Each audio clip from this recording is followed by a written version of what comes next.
Good morning, brethren, and welcome to our bi-weekly program entitled The Word in a Glimpse, which is broadcast live on Facebook every Monday and every Wednesday at 8 a.m. West Africa time, which is 7 a.m. GMT.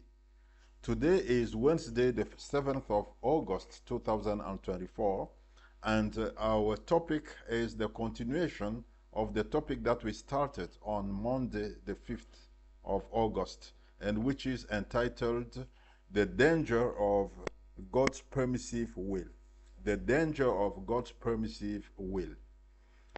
On Monday, we just explained the difference that is between God's perfect will and God's permissive will. As a summary, we said that God's perfect will is what God actually designs for us, what He has decided to do for us.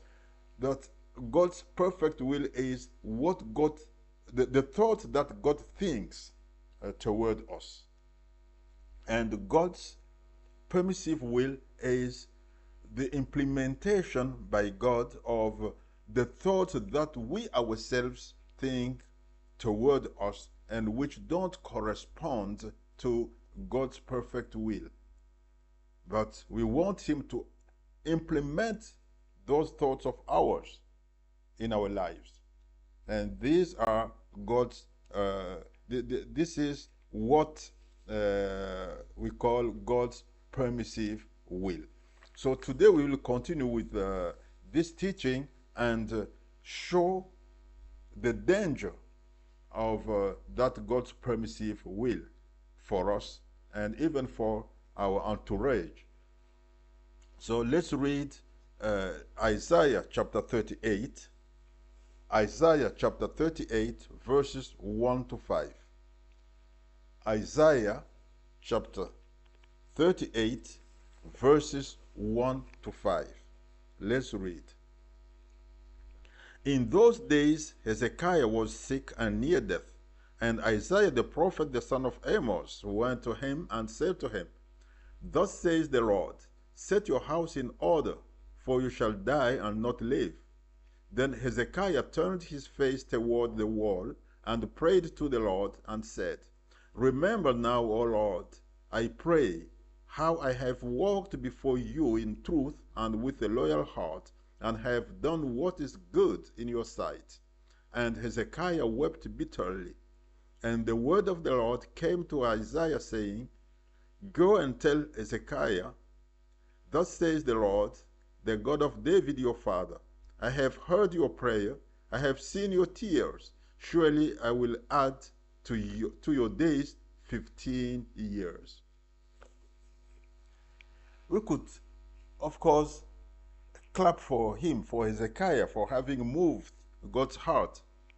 But you see, apparently, the perfect will of God for Hezekiah, and mainly for the kingdom of Judah, was that Hezekiah should die.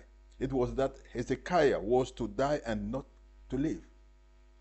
That is what the perfect will of God was. Yet Hezekiah's own will was not to die, but to live. So he pleaded with God, and God granted him what he wanted. God added 15 more years to Hezekiah's life. He added him 15 more years. So Hezekiah had to live 15 more years, which was God's permissive will. So unfortunately, this permissive will of God proved not such a good thing for the kingdom of Judah. To know about it, let's read 2 Kings chapter 21. 2 Kings chapter 21.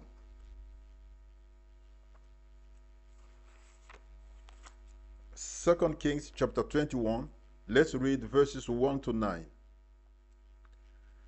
Manasseh was 12 years old when he became king, and he reigned 55 years in Jerusalem.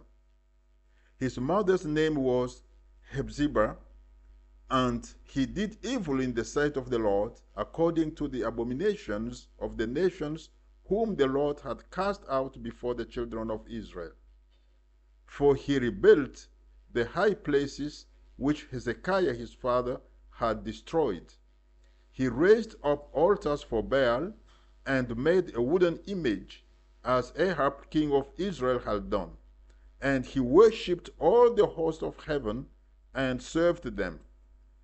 He also built altars in the house of the Lord, of which the Lord had said, In Jerusalem I will put my name. And he built altars for all the host of heaven in the two courts of the house of the Lord. Also he made his son pass through the fire, practiced soothsaying, used witchcraft, and consulted spiritists and mediums. He did much evil in the sight of the Lord to provoke him to anger. He even set a carved image of Asherah that he had made in the house of which the Lord had said to David and to Solomon his son, In this house and in Jerusalem, which I have chosen out of all the tribes of Israel, I will put my name forever. And I will not make the feet of Israel wander any more from the land which I gave their fathers, only if they are careful to do according to all that I have commanded them, and according to all the law that my servant Moses commanded them. But they paid no attention, and Manasseh seduced them to do more evil than the nations whom the Lord had destroyed before the children of Israel. So you see, after Hezekiah finally died, his son Manasseh, to know that Manasseh was his son, we can just see it in 2 Kings chapter 20, the last verse, verse 21. So Hezekiah rested with his fathers, then Manasseh his son reigned in his place. So you see, after Hezekiah finally died, his son Manasseh replaced him on the throne of Judah. Manasseh was 12 years old when he became king, and he appeared to be the worst king ever, even worse than pagan kings. Becoming king at the age of 12 upon the death of Hezekiah his father means that Manasseh was born 3 years after God added 15 years to his father Hezekiah. So this means that he was born during the extended life of Hezekiah, his father. Had Hezekiah died when God decided to put an end to his life, Manasseh would never be born at all. This we must put in mind. Manasseh would never be born at all had Hezekiah died when God decided him to die. But then, when God added 15 years to Hezekiah's life, 3 years after, Hezekiah begot Manasseh. And Manasseh did much evil in the sight of God. He built and raised idols. He built high places. He built altars for demons. He defiled the house of God with demons' altars. He promoted idol worshipping. He promoted demons worshipping in the kingdom of Judah. He even made his son, his own son, pass through fire, which means that he sacrificed his son by burning him. So he sacrificed his son to Satan. He practiced soothsaying. He used witchcraft, and he consulted spiritists and mediums. Can you imagine? The king of a kingdom that was supposed to be consecrated to God. He did much more evil than any other king in both Judah and Israel. And all this happened because of the permissive will of God. All this happened because Hezekiah made God permit something that was not of God's perfect will. So God's permissive will for Hezekiah made Judah become a very, very unpleasant kingdom in the sight of God. You see, God's permissive will is likely to be very dangerous. So we'd better comply with God's perfect will instead of seeking God's permissive will. There are times when we may think that what God has prepared for us or what God has planned for us is not good or is not easy to bear. Yet, if we actually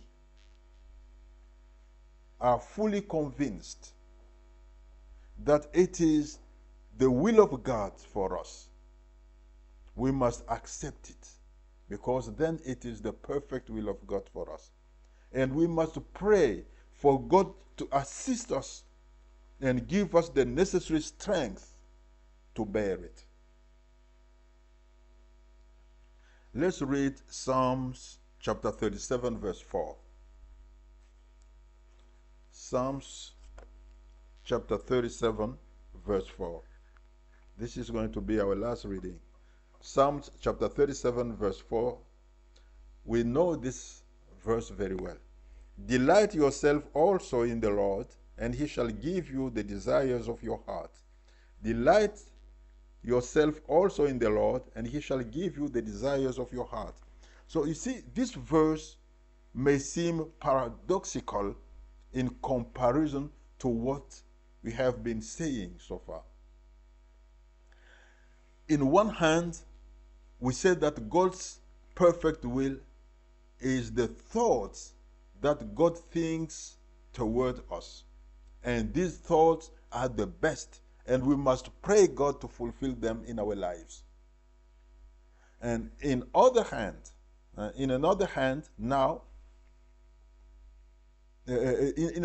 we said that God's permissive will is our own thoughts that we think toward us and which we make God fulfill in our lives. But the fulfillment of these thoughts of ours is likely to bring us trouble because these thoughts are not the best. Yet at the same time, in the verse that we just read, Psalms 37, verse 4, we read that when we delight ourselves in God, which is a very good thing, God will give us the thoughts that we think toward us. While we know well that the fulfillment of the thoughts that we ourselves think toward us might be God's permissive will.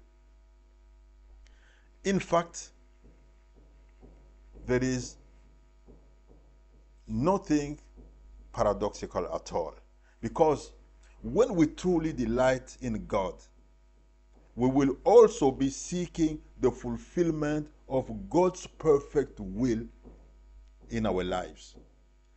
Thus, this verse, Psalms chapter 37, verse 4, may be transliterated that delight yourself in the Lord, and he shall give you the desires of your heart, which comply with the perfect will of God for you.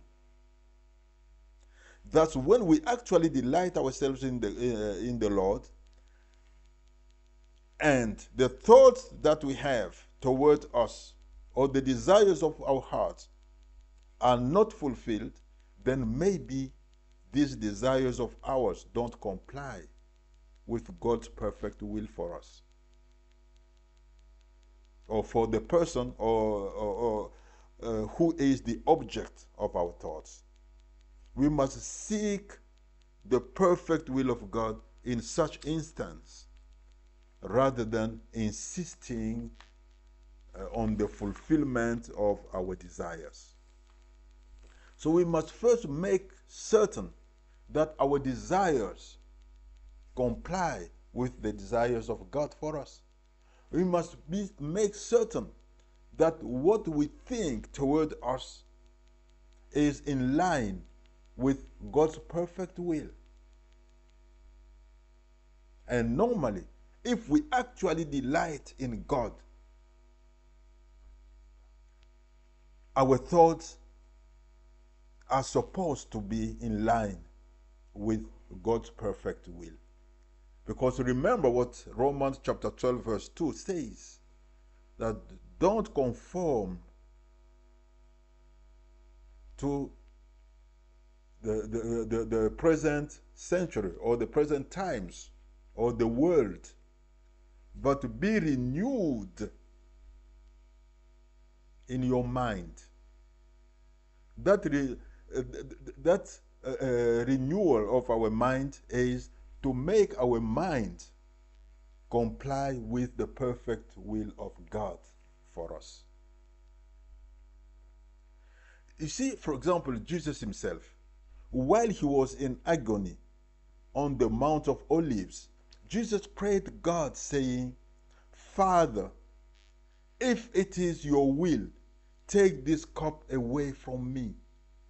Nevertheless, this is what he added, nevertheless, not my will, but yours be done. You see, Jesus' own will was that God spare him all the unbearable suffering that was about to fall on him. Remember that Jesus was 100% God, but also 100% human. He was aware that he would suffer beyond anything that a human being could actually bear. So his personal will, his own will as a human, was that God should spare him all that suffering. But he knew that the perfect will of God was that he should suffer, because that is why he came on this earth, was to suffer and die for mankind. That is why he said, if you will, if this is your will, spare me all this suffering. But I don't want you to fulfill my own will. I want you to fulfill your own will. So Jesus didn't want God to fulfill the thoughts that Jesus was thinking toward him, but to fulfill the thoughts that God was thinking toward him. Sorry. So Jesus didn't want his own thoughts to be fulfilled. He instead wanted God's thoughts to be fulfilled.